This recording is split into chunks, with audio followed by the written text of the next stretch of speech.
Hey guys, what's up? It's me, MC Matador here, and today I am bringing you my top 25 amusement parks I visited, part 2, which covers the entries 20 through 16. I do want to say this will probably be my final transmission until after this coming weekend, the weekend of the 13th to the 15th, because the next 4 days after this, I have college finals, which I have to study pretty hard for, as you know, you can't mess around with those for anyone who's done them. If you haven't, don't mess around with those. Um, and then immediately following after that will be my birthday and my last visit to Great America for the season for Holiday in the Park, as well as a bunch of other festivities that will come with me finally being home for the semester and other sorts of things. Just so after this video, don't expect another video for at least a week unless I find a gap in my studies and have a couple hours to kill. I wouldn't do anything huge either, especially since the new year is almost coming and I got some traditions to cover. But nevertheless, without that out of the way, I hope you understand that my education comes before this YouTube channel. And with that out of the way, let's move on to number 20, Six Flags America in Upper Marlboro, Maryland, just north of Washington, D.C., maybe a little northeast. This park has 8 coasters, 7 of which I've ridden to some degree, and Joker's Jinx was the other one I've missed because I was too scared to ride launch coasters back when I visited in July of 2014. And it hasn't added a coaster since I've been there. So yeah, that kind of shows you why it's down here, just in that sentence alone. The main draws of this park that puts it in part 2 rather than part 1, it's cheap, it has plenty of things to do for that price. It has a full-fledged water park. It has 8 coasters to varying degrees of good, and it has a nice collection of flat rides with pretty low crowds as well. I mean, of course, it does have coasters. The coasters aren't the best. You're not going to be coming here for anything close to a world-class coaster. I mean, maybe eventually when Cedar Fair takes Nighthawk out, people will flock here to ride the last remaining Vekoma Flying Dutchman, Batwing, because I don't think Six Flags America is going to remove that anytime soon unless it just becomes an absolute heckle to work with. But they did just do long term repairs on it recently. It is somewhat run down, but nothing terrible. It's not obviously ghetto. It's just that things are a little. It's not as clean or taken care of as other Six Flags parks, which you'll see in much later episodes. The customer service isn't the best because I mean, this is also a park that kind of existence is pain for them. And of course, the main problem with being a coaster enthusiast is that the operations of the coasters here are comparatively piss poor. Consistently running one trains on everything, even 5 years ago. Maybe if you're lucky, you can get a ride with 2 trains on it, but odds are you're going to be running one train on most things here. Um, it does provide enough to do where I could spend a day here and not really have plenty of downtime unless I need to eat or use the restroom or just take a break so I can get my head to stop spinning if I need to do that. Unlike Disney or Universal, where sometimes if I spend a full day there, I can spend half my day doing things that are not rides. Might even just be sitting around or waiting, or just minimal crowds also means you don't spend less time in the queues, barring Fluke or barring the one train operation is going to put you in the queue longer than you ever need to be. Definitely is the weakest Six Flags park I've ever visited, but it's not a bad park. Oh, and yeah, but like when I said my last visit was in July of 2014, this park holds the title of being the haziest memory of any park I've ever visited. Even more so than other parks I've visited prior, which is just one, because I've revisited every park other than that since, that I count for records, not Mount Olympus. And I actually do have a very slim chance of revisiting this park in summer 2020. It's not, basically, we have a trip. We're going to try and extend the trip to Washington, D.C. with my family, so it's not just me this time, not just me and my dad. But if we don't have the money, or if something pops up, that'll be the first thing to get cut, is the Washington, D.C. area. And even then, I might just do King's Dominion first. So stay tuned, because come New Year, I'll be giving my first update, my first transmission of what will happen in the spring, summer, and fall of 2020. And it's barring spontaneous plans. And my opinions will almost certainly change if I come back to this park next summer. Moving on, we have Disney's Hollywood Studios at number 19, the smallest acreage of the 4 Disney parks. I swear, Disney Springs is even bigger than this park. It squeezes in a lot in a very small space and has a very upbeat urban ambiance, which is definitely my type of ambiance. I'm not really a nature scenery type of guy, but so I definitely enjoyed being in the park with all the hustle and bustle and street stuff, and it was quite cool. It also does have a potent 1-2 punch within a very close distance of each other with Tower of Terror and Rock and Roller Coaster. Tower of Terror is a fantastic vintage flat ride that I believe should be preserved for all of time, especially as the Twilight Zone keeps becoming a more and more correct allegory to today's society. Sorry about that. And Rock and Roller Coaster is a fantastic enclosed Vekoma launch coaster, and a back row ride on that is something that I would do every time I was at Disney. Multiple times, actually, because Disney ain't cheap. I do feel like this park is definitely the most corporate slave of the four and most IP driven, because other than your stereotypical Fab Five of Mickey, Minnie, Donald, Daisy, Goofy, Pluto, your really only notable characters that show up at this park are the Toy Story franchises and Toy Story and Star Wars franchises, which now Star Wars, since I've been there, they've opened up Galaxy's Edge, and well, they're probably going to shoehorn all of the they're going to shoehorn all of the Star Wars characters into the Galaxy's Edge land rather than the center plaza near where the Great Movie Ride used to be. And there's a few odds and ends from Pixar and Disney Junior around the park, but other than that, they don't really have much. It probably is the slimmest pickings of the four parks when it comes to characters. I do want to say that the other parks feature a much, well, I obviously said that already, they do feature a much greater variety of character interactions, but because of thrilling nature, because of the more thrilling nature of the rides and the ambiance better suited for me, this does hold an obvious place over Epcot and does beat out the Magic Kingdom because of the quality of things to do there.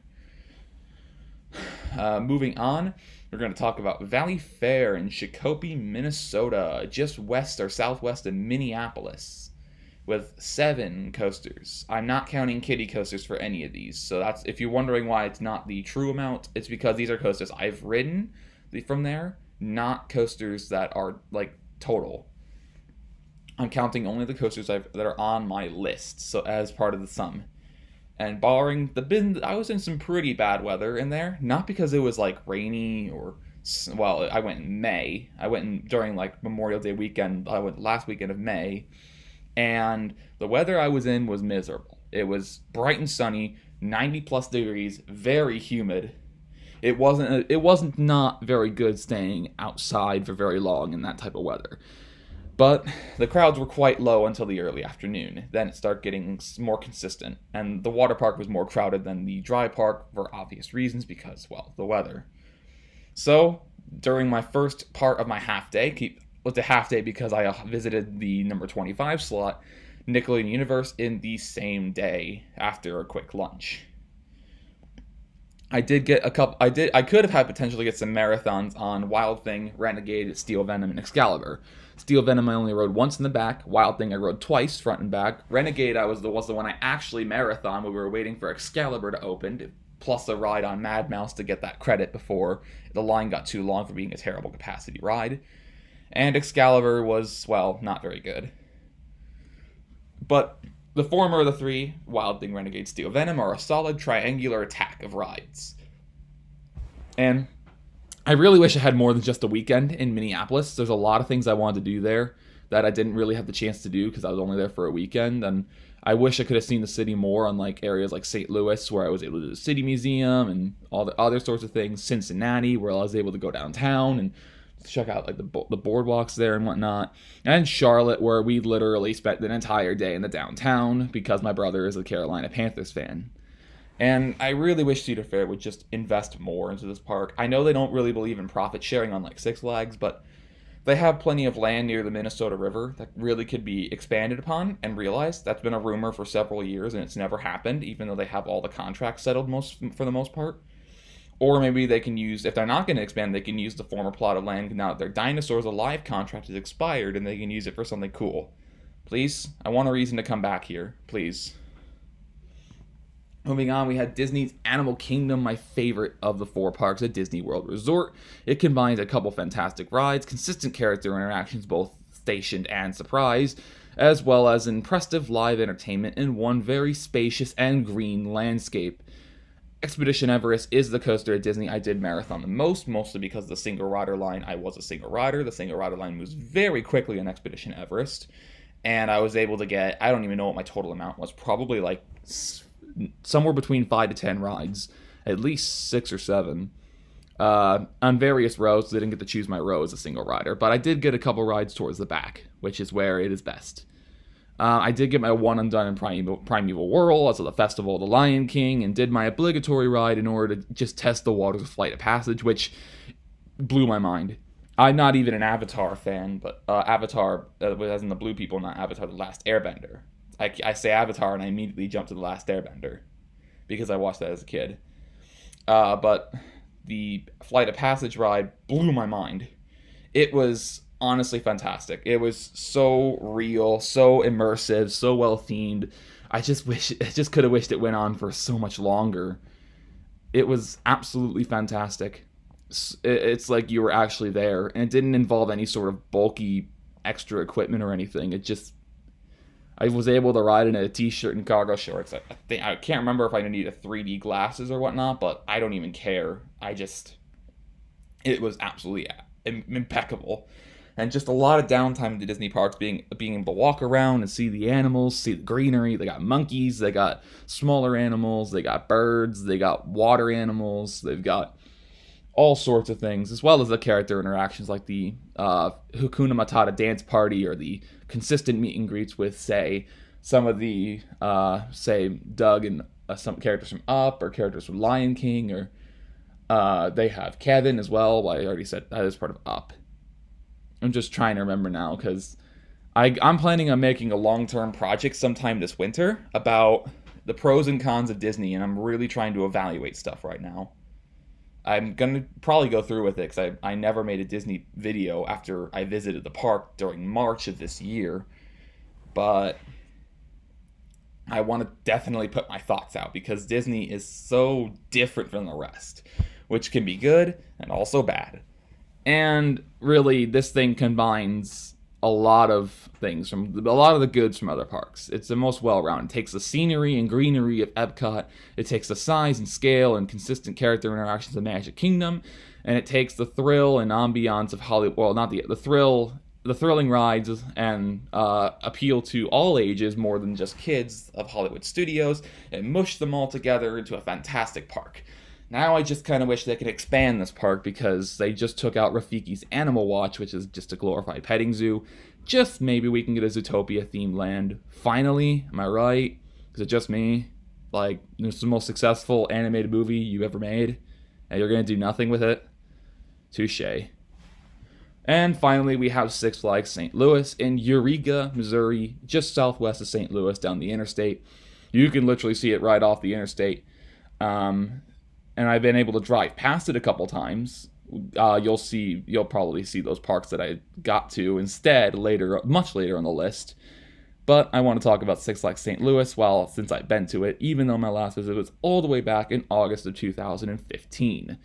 I remember this park for having a quite well-rounded collection of half-decent coasters for the most part, and low crowds. I can't remember what day of the week I visited on, but I don't think it was a weekend. I mean, the thing with this park is that its biggest discrepancy is that there's no standout coaster. There's no coaster that really puts it on the map, but it's not terribly run either. The top three being America Thunder, an underrated GCI, Mr. Freeze, a clone Premier Rides launch coaster, and Screamin' Eagle, a highly underrated PTC classic, with the latter of the three being my favorite, or current favorite of the park. I do remember this park also having a very strange layout, because they're trying to expand very convenient paths, but the landscape of the park is basically rectangular. So I actually got lost a couple times as 14-year-old me. This is one you really would like to pick up a map on if you're not a local. My college campus that I'm currently at is actually closer to St. Louis than it is to Chicago, which is a turn of fates. And where I'm from in Illinois, we're more at the point where the townies or locals are St. Louis fans, or St. Louis the teams here are not the Blackhawks, Cubs, and White Sox. The people here are more Blues fans, and they're more St. Louis Cardinals fans.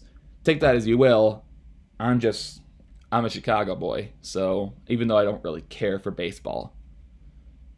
Enough about me. I just want to say that because of this correlation, a quick trip with a future buddy, if they get a car for campus, just a 1 day or 2 day affair, driving down to Six Flags St. Louis from here, booking a hotel, then just spending a whole day and driving back at the night for a weekend is entirely possible within the next few years.